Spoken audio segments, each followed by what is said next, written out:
The Legend of the Three Sisters. There are several legends surrounding the Three Sisters. Indeed, almost every American Indian nation seems to have its own. The Cherokee legend involves three women who help each other stay fed, hydrated, and strong on the Trail of Tears, a lesson that the Cherokee used in planting their crops when they arrived in the Oklahoma Territory.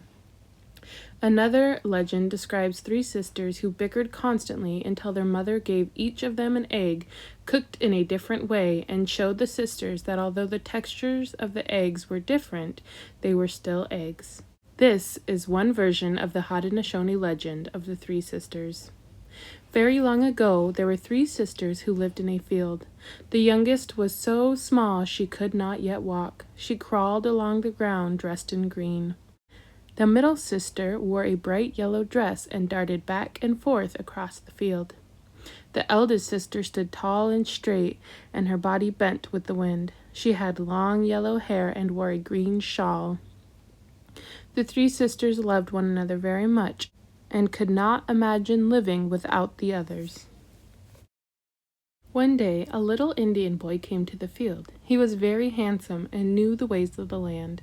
He could talk with the birds and the animals and was straight and fearless. The three sisters were very interested in this boy, as they watched him use his stone knife to carve a bowl or hunt with his bow and arrow. Late in the summer of the boy's first visit to the field, the youngest of the three sisters disappeared. She was the one who could only creep along the ground, and she could not even stand unless there was a stick she could cling to.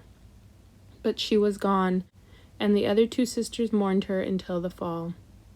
The Indian boy returned to the field to gather reeds that grew at the edge of the small stream.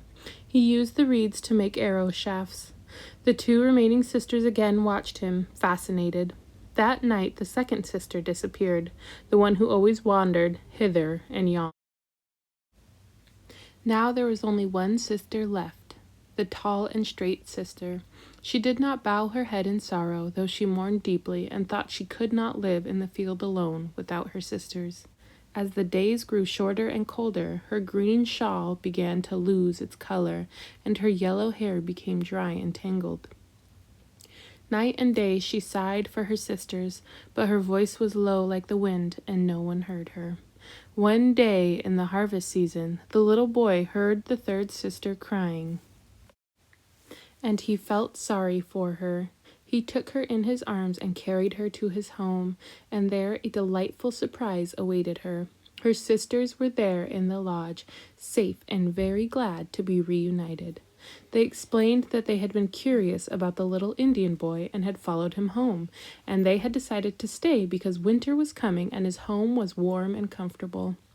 The three sisters also were making themselves useful to the boy and his family. The youngest, now all grown up, kept the dinner pot full, while the second sister, still in her yellow dress, dried herself on the shelf so she could fill the dinner pot later in the winter.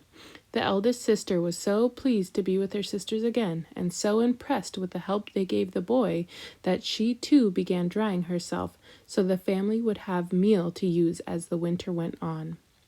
And from that day to this, the three sisters were never separated again.